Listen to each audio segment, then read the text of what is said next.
What's going on, guys? Sam Adams here, and welcome to another episode of Caffeinate. Today, for December the 7th of 2018, my name is Samuel Adams, and welcome to today's show. For those that might be brand new to the program, this is a daily gaming news podcast hosted on twitch.tv/SamuelAdamsLive, where I let you guys know what is going on in the fantastic world of gaming. And last night was a massive night for those that do pay attention to the awards show, which was, of course, the Game Awards 2018.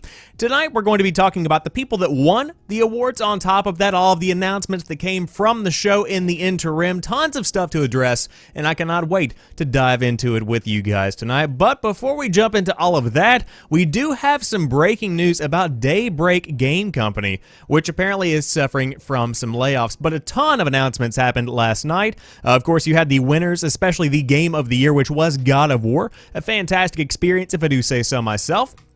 Ubisoft finalized their plans for Far Cry New Dawn, which was leaked just before the show, but now we know more about that project. Rage 2 now has a release date. Obsidian talked about their brand new RPG, which looks pretty solid, if I do say so myself. On top of that, Mortal Kombat 11 was announced and is coming pretty soon in April of 2019. Crash Team Racing is getting a remake. Journey is coming to the PC, a fantastic, normally PlayStation-centric game that is going to be making its way over to the PC, guys, via a debut on the Epic Games Store, and we'll talk more about that as well. BioWare announced Dragon Age 4, but did little else other than announce it. Literally no other information aside from the fact that, hey, this exists now. On top of that, Joker from the Persona series, or specifically Persona 5, is going to be coming to Super Smash Bros. Ultimate. The Stanley Parable is getting a brand new edition, and Fortnite has a pretty cool feature that I thought we would talk about here for just a little while on tonight's show. But again, if you did watch the Game Awards, I hope you enjoyed them. I know that I had a fantastic time just hanging out, enjoying them, not in any kind of formal way. In the years past, I have actually streamed my reactions to the Game Awards, but quite frankly, I just wanted to chill out and watch them this year, and so that's what I did. But if you did want to find out who won, let's go ahead and dive into that. But as I said before, we have some stuff to deal with right now, with Daybreak Game Company laying off staff. Around 70 reportedly dismissed from the H1Z1 development studio. H1Z1 developer Daybreak Game Company has seemingly laid off a number of employees today, according to reports across social media. A number of developers and others on Twitter have tweeted about the layoffs today, with former Daybreak Games president John Smedley among them. Smedley indicated in one tweet that the studio had eliminated 70 positions, roughly estimating this to be about 30% of the studio. MMO Bomb received a statement from Daybreak Games confirming the layoffs, although the number was not confirmed. "We are optimizing our structure to ensure we best position ourselves for continued success in the years to come," the statement reads. "This effort has required us to make some changes within the organization, and we are doing everything we can to support those impacted in this difficult time. As we look to improve efficiencies and realign resources, we remain focused on supporting our existing games and development of our future titles." Earlier this year, Daybreak underwent a bit of a shuffle surrounding one of its best-known properties, H1Z1. In August, the studio announced it would shut down the original version of the game, Just to Survive, due to untenable low user population. The following month, Culver City-based company Nantworks made a strategic investment in Daybreak and created a new joint publishing division called Nant G Mobile. The new division announced its intention to publish mobile versions of both H1Z1 and EverQuest, work on new titles, and take control of H1Z1's PC Battle Royale mode. And as of right now, there is no official comment from the guys over there at Daybreak, at least not to gamesindustry.biz. But this is something that, quite frankly, is not shocking. For those that don't know what's been going on, H1Z1 was one of the transitional Battle Royale games that came out a couple of years back in early access and eventually won the hearts of a lot of people. It was at one point one of the most viewed games on Twitch, which, for those that don't know that, it's a pretty big deal. Now, I will say that over the course of the past, I would say, year and a half to 2 years, ever since PUBG kind of rose to popularity and following that, Fortnite rose to popularity, H1Z1 has been dwindling time and time again as more and more updates come out about this game. Now, right now, I know that the H1Z1 PS4 version is doing very well. At least that is as of a couple of months back. I know that I heard there were some fantastic player numbers in that, and it was in the top 10 list on the PlayStation Network for 1 month month. It might have been July or August, one of those summer warm months as compared to the barren winter wasteland we're in right now. But I digress. Right now, you see a big transitional period for Daybreak Games and those impacted by this type of layoff.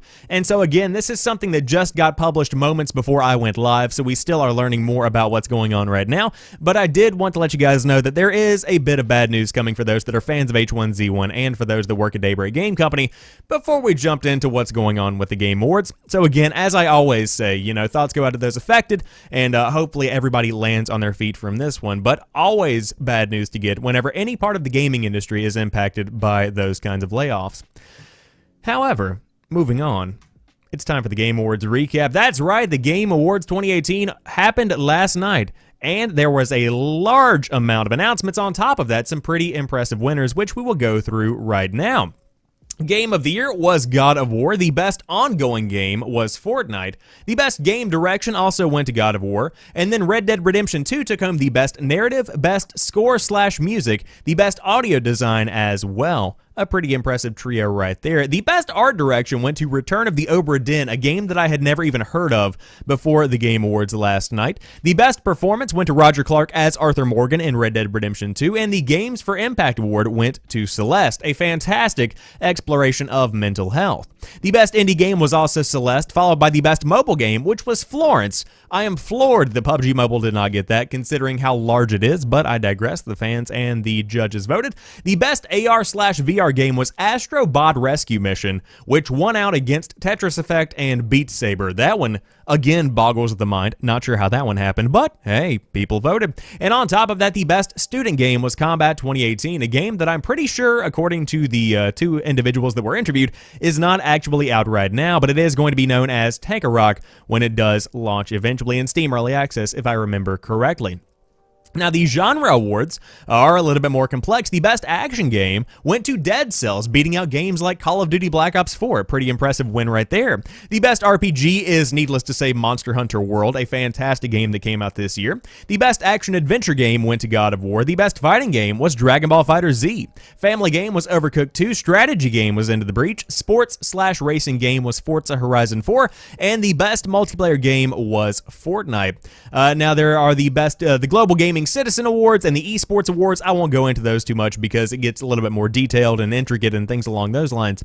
But overall, the big five, I would say, are, of course, Game of the Year, which is God of War. Very much so deserving. And as I always say whenever this discussion does crop up, God of War deserves Game of the Year over Red Dead Redemption 2 because in a lot of people's minds, those are the two that are kind of the contenders head-to-head when it comes to Game of the Year.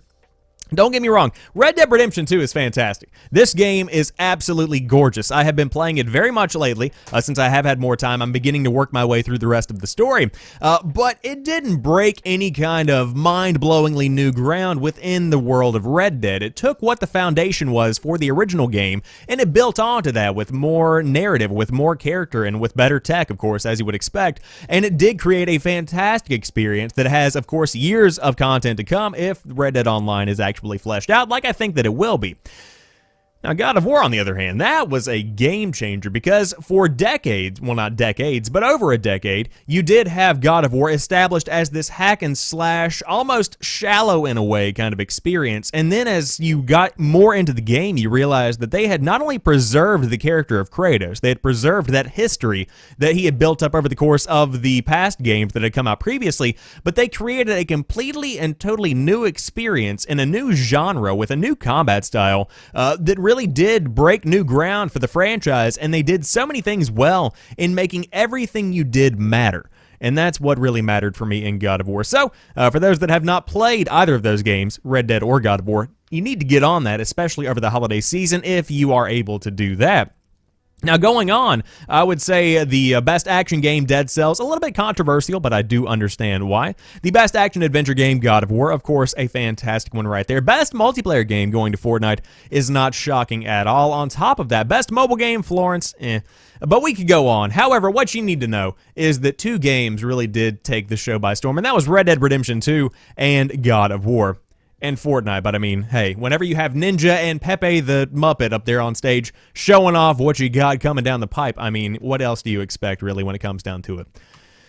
Good show, riddled with not only brand new awards, but also some announcements for you guys, which we will start diving into right now. First off, Ubisoft's post-apocalyptic Far Cry project is called New Dawn, and with an update, there have been some new screenshots. The Far Cry project teased yesterday is called New Dawn, and here is the box art. I feel like we talked about this yesterday, but essentially, to go on a little bit more about what's going on within Far Cry New Dawn, it is a continuation of sorts of the story of Far Cry 5, and it's being described by the Far Cry PR team, the guys that are on social media, as a standalone sequel.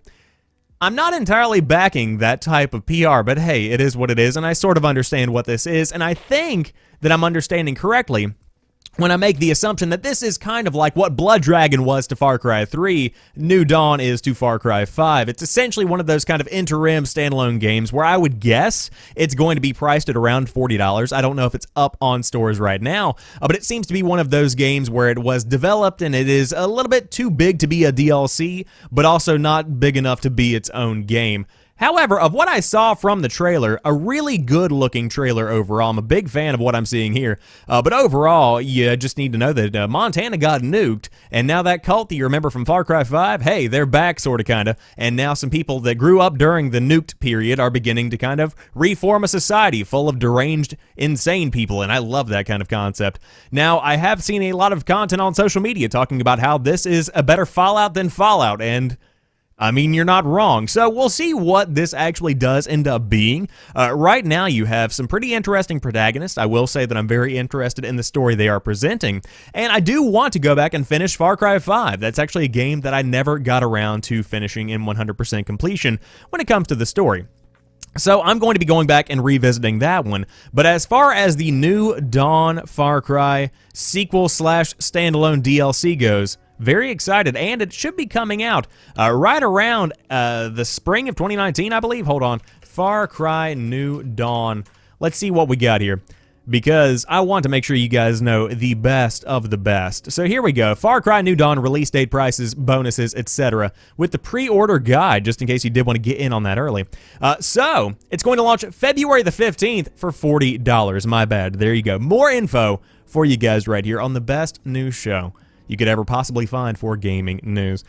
So overall, you know, you get the pre-order bonuses with a unicorn trike. It is going to be just as insane and zany as traditional Far Cry games are. So if you did want to pick this one up, or at least become more acquainted with it before the release date, it is going to be coming out on February the 15th for $40. Going to be definitely picking that one up on day one, I believe. Speaking of post-apocalyptic, Rage 2 has gotten a release date and a crazy-ass trailer. Rage 2 has a release date, and the new trailer will make your eyeballs bleed, according to the guys at VG247. Tonight, the Game Awards, Bethesda debuted the latest trailer for Rage 2 and provided a release date. The video showed quick bits of the open world, biomes, crazy gyrocopters, monster trucks, weapons, and the factions. In the game, you play as the last Ranger, Walker, who is fighting gang members and the Authority. The latter is an oppressive faction that basically destroyed his entire life. If you missed their hands-on with Rage 2 video back in June, give it a read, and yes, the game is insane, so insane, we put our hands on it twice, they say at VG247. Overall, whenever I was watching this trailer, this actually began to lose me, shockingly enough. Now, the original Rage was not what you would say a critical success. It was an interesting game. I remember when it came out because I had to pay back-to-back for Skyrim and Rage because I pre-ordered both of those with my meager middle school money back then. That's right. If you're older than me, you feel old right now, don't you? But overall, Rage 2 looks fun. It looks lighthearted in a way. It looks like a mixture of Borderlands and what you would get from a traditional kind of post-apocalyptic Fallout experience. And that's something that I could actually be interested in. Very much so when it comes to combat, in a similar fashion to Bulletstorm, where it is zany and crazy and fast-paced. And I'm definitely looking forward to experiencing some more of that.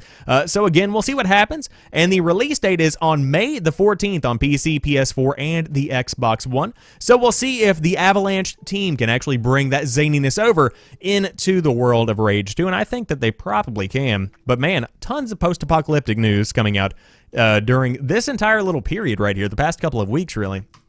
However, moving on to a story that is hotly anticipated, Obsidian announces the new sci-fi RPG known as The Outer Worlds. The original creators of Fallout, Tim Kaine and Leonard Boyarsky, Sure, are co-directing The Outer Worlds. Today, during the Game Awards, developer Obsidian Entertainment and publisher Private Division have announced The Outer Worlds, a new single-player sci-fi RPG for Xbox One, PS4, and PC coming in 2019. Set on a colony at the edge of the galaxy where corporations have taken over every aspect of life, your character awakens from hibernation in the midst of a conspiracy that threatens the survival of the colony on the brink of collapse.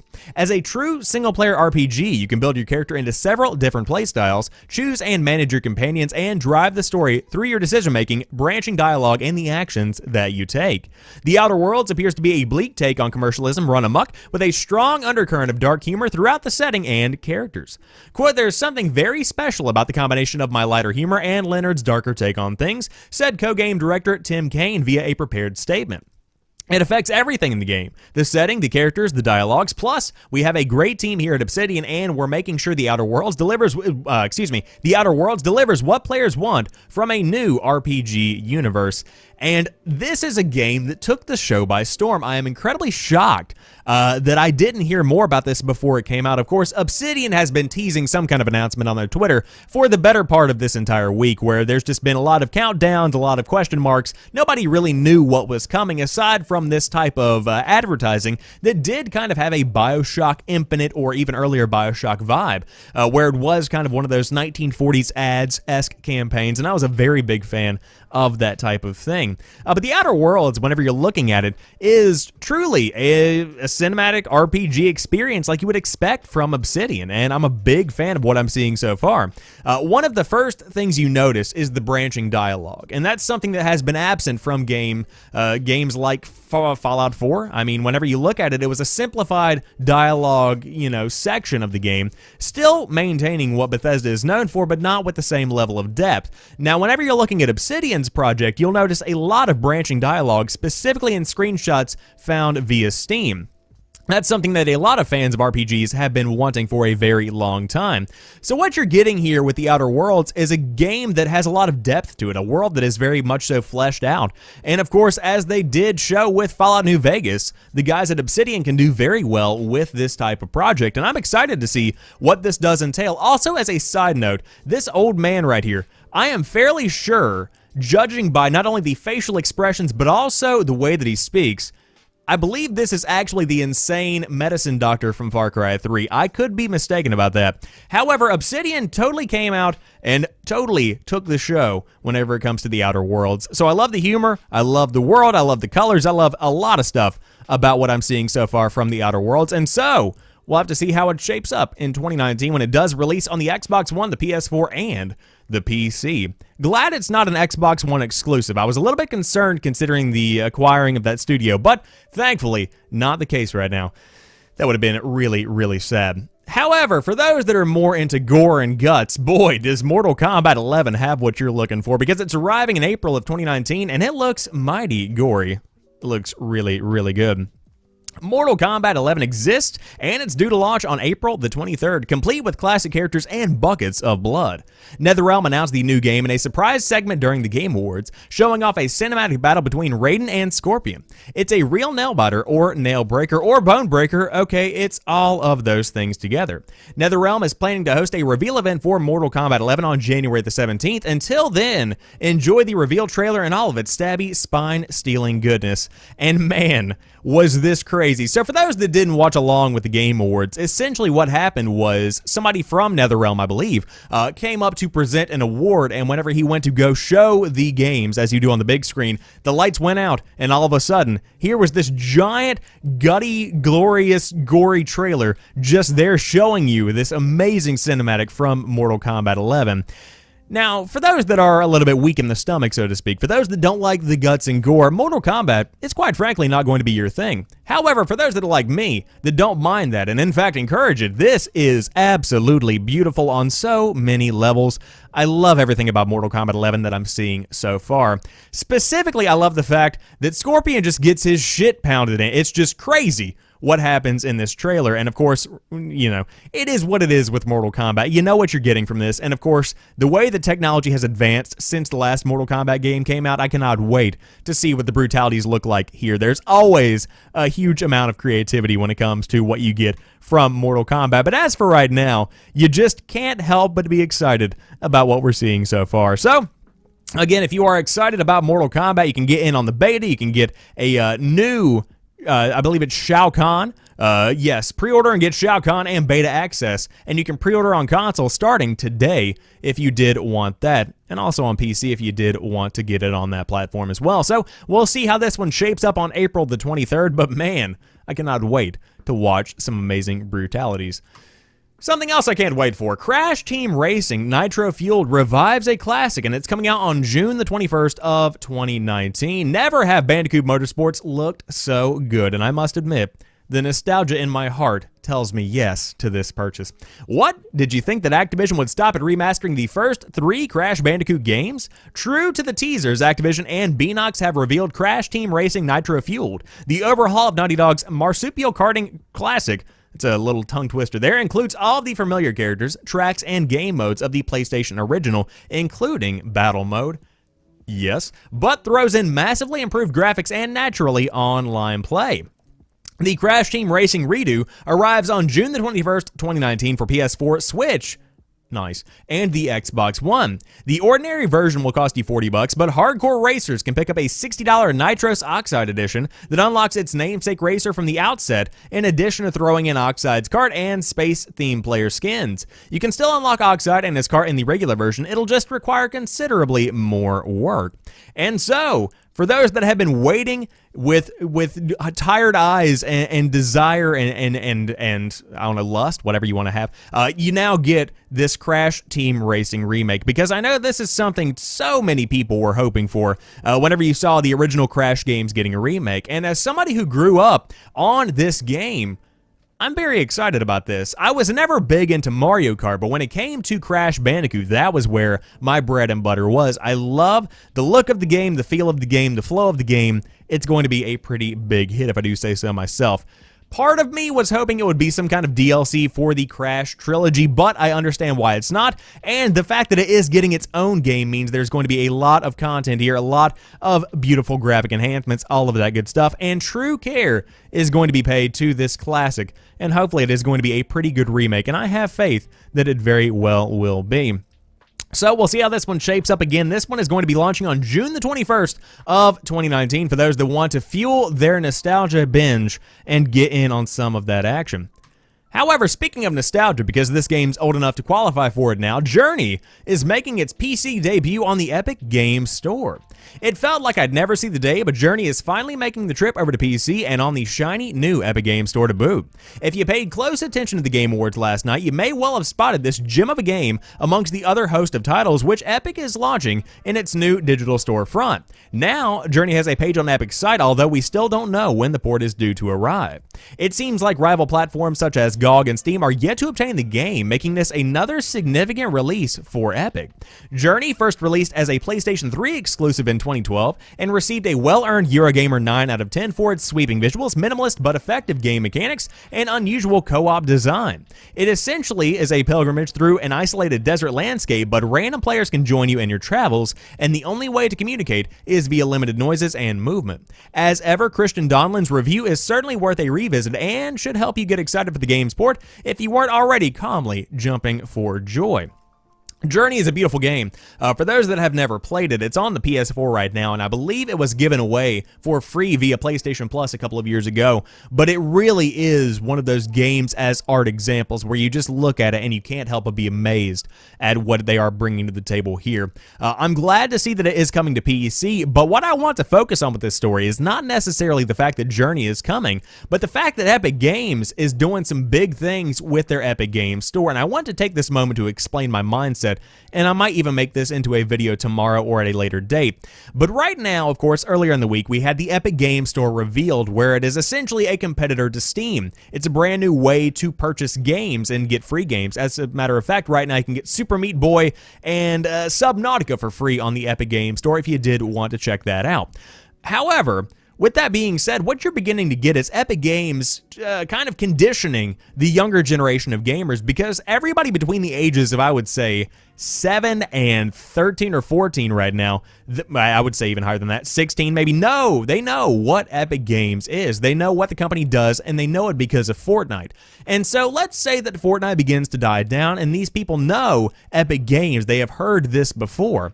They're going to go look at the Epic Games store, which is where you can download Fortnite now, and they're going to see all these other games. And specifically, with other examples coming out, you have these indie games that are getting the attention of a younger audience as compared to what they normally would get. You have these older games that are being kind of given a new chance, a second life in a way, via the Epic Games Store. We'll see what happens here. One of the best examples I can think of for what I'm trying to explain here is Dauntless, because Dauntless is pretty much a Monster Hunter World free-to-play type of game, if you want to think about it like that. But it's fantastic if you do have a squad, but the art style is very similar in nature to Fortnite, and that is going to be coming to the Epic Games Store. And so whenever you have a younger audience, such as Fortnite, you think about the Epic Games Store and you think, hey, our game looks like Fortnite in some kind of way. Maybe they'll go ahead and try this out, and who knows, that could get the kids more interested, maybe not in Battle Royales, but maybe more in this type of Monster Hunter-esque experience, and then they could branch out, and it just kind of gets people more and more into the gaming culture. It inundates you in a way. And so those are my thoughts on that. But right now, what you need to know about Journey is that it is going to be coming to PC via the Epic Games Store, and hopefully Steam and other platforms in the future. But as for right now, only on the Epic Games Store. However, whatever platform I might be on, that's perfectly fine for me. Plus, Epic Games, everybody's got Fortnite downloaded, or at least knows how to do it if they did want to get in on that. Now, a game that is not going to be on Epic Games Store, more than likely, who knows what's possible in 2018, BioWare has made an obligatory Dragon Age 4 teaser trailer for the Game Awards, an acknowledgement to the fans, otherwise known as what Bethesda should have done with Diablo 4. I digress. BioWare's Casey Hudson hopped on stage early into the Game Awards to talk about Anthem. Yes, Anthem, the studio's loot-driven sci-fi shooter with RPG elements that's launching in February. But fans of certain other BioWare property, one we recently heard rumblings about, only needed some patience. Later on in the show, BioWare debuted a teaser trailer for the next Dragon Age. And again, you can check that out in the description box via the YouTube link down below. The short clip was stripped down, but it was a teaser with familiar imagery and a simple voiceover. So, you found me at last. I suspect you have questions. Cue hashtag the Dread Wolf Rises, and that is a wrap. And so that's literally all you've got. There's a pretty good still of what you can expect from that entire trailer. Literally nothing. Nobody knows. Of what we know from earlier in the week, this game is still very, very early on in development. In fact, they don't even know what the official title of the game is going to be. It is literally just the acknowledgement that it is in existence and people are beginning to work on it. That's all we know so far. So, for those that were looking forward to seeing some gameplay or some kind of even cinematic trailer with tons of CGI that lies to your face about what you're going to be playing, you didn't even get that. You just got this little small teaser trailer. I apologize in advance, but hey, it is what it is. Tons of other news to talk about from the Game Awards. Speaking of tons of other news, Joker from Persona 5 is coming to Super Smash Bros. Ultimate. If you are a fan of JRPGs, you've probably played Persona 5. I'm not a fan of JRPGs, so I haven't played Persona 5, but it's one of the best games in the genre of the past couple of years, according to Kirk McKean over there on VG247. Persona 5's Joker is coming to Super Smash Bros. Ultimate in the first DLC for the game. He'll arrive with his own stage, as well as some of the amazing Persona 5 music backing up the action. To top it off, you'll even be able to summon Personas to help you in battle. It should add a cool crinkle to fights once the DLC launches. We do not have a date on it yet, but there are other DLCs planned to follow. Like this one, all DLC for Super Smash Bros. Ultimate aims to bring a completely fresh character to the roster, one we haven't seen in the series previously.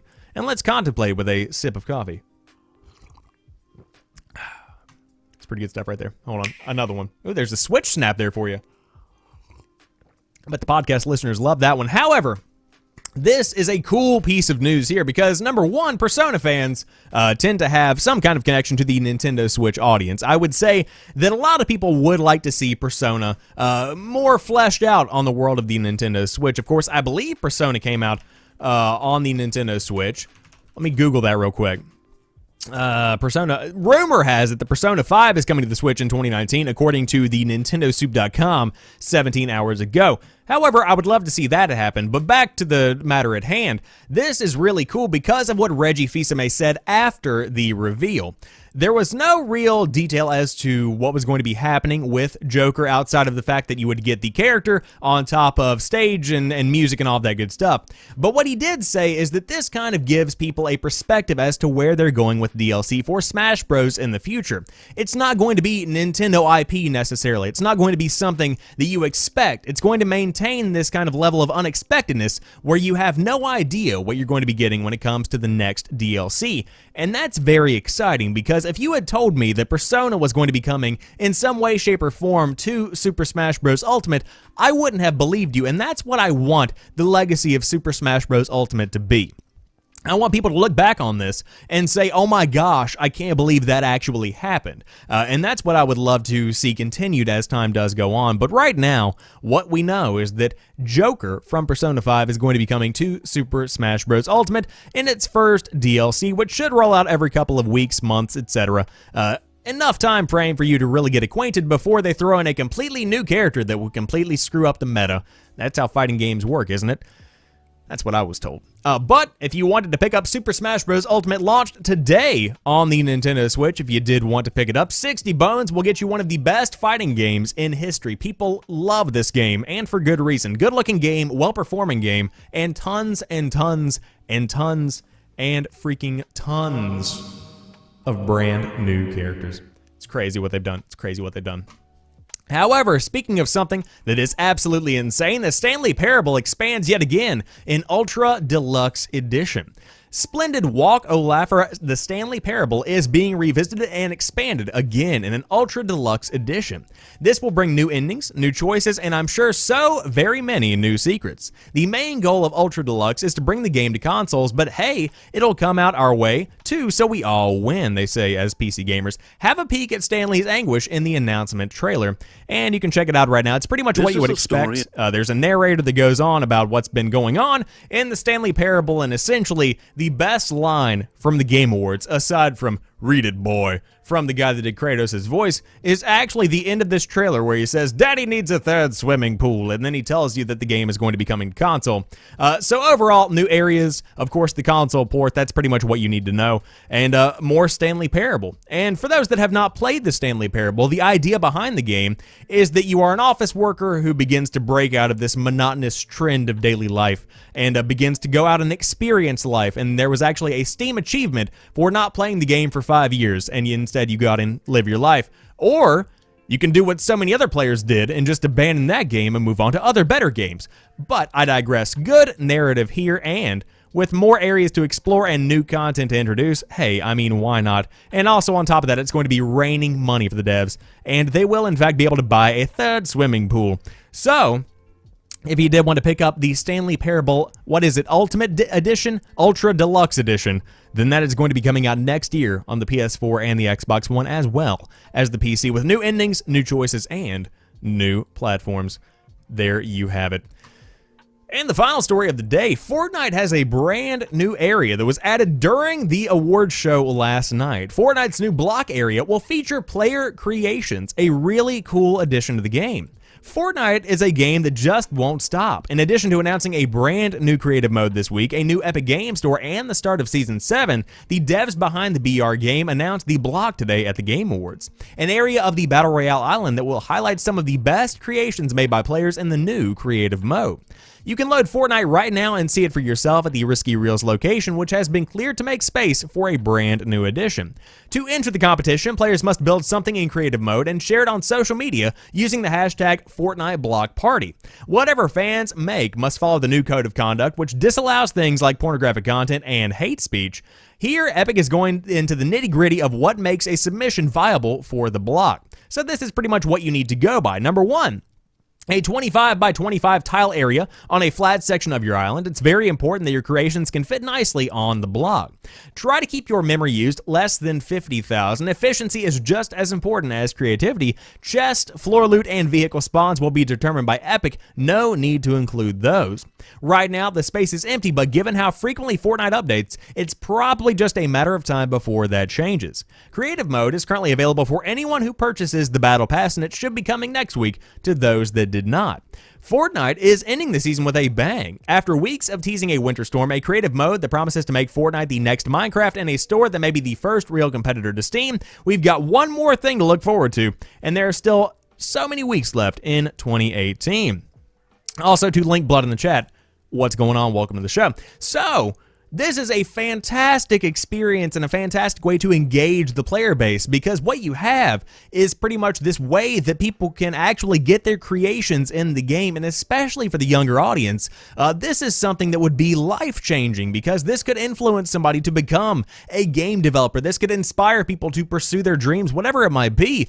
You know, you can read as far into this as you would like, but it's very cool to see that they are embracing this idea of involving the community. And of course, there are some strict guidelines. You know, there are a couple of expectations you have to meet before your new creation gets this spot, but overall, a really awesome way to maintain engagement and also get people to try out the creative mode, because so many people will more than likely be sticking to the Battle Royale mode in Fortnite, but it would be very awesome to see more and more people try and make something really awesome in the block, and who knows what kind of new wrench this could throw in the system when it comes to the balance of the game.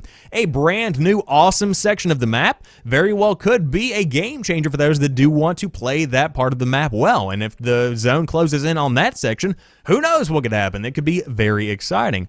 Also, I was thinking about it last night. One of the best modes that I could think of to include this block is where the circle always ends on the block, and whatever the creation is circles out every single time. You just get in a new one and just kind of, you know, go through the cycle. I think that would be a very cool idea, and again, that's just my 2 cents. Could be why I'm not hired on at Epic for idea creation. But overall, if you did want to jump into Fortnite, number 1, experience Season 7, see what it has to offer. Number 2, hey, I mean, why not check out what that block has to offer?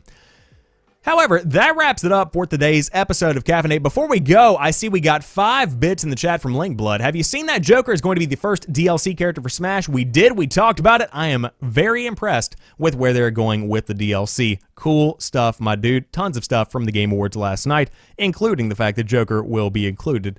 Who would have thought? Very cool stuff. But hope you guys enjoyed today's show. If you did, be sure to drop me a like down below in the YouTube video. On top of that, for those listening via podcast services around the world, I appreciate you as well. And if you did want to get this delivered to your feed every single weekday around 7 to 8 p.m. Eastern Time, number 1, follow on twitch.tv/SamuelAdamsLive. Number 2, subscribe on youtube.com/SamuelAdamsMedia, and also follow over on anchor.fm/SamuelAdams. And there are links to Spotify, Apple Podcast, Google Podcast, whatever you might use. You can always find it right over there.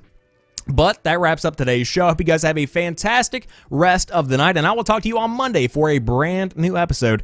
And who knows what news we're going to be talking about then. Enjoy the weekend, and peace.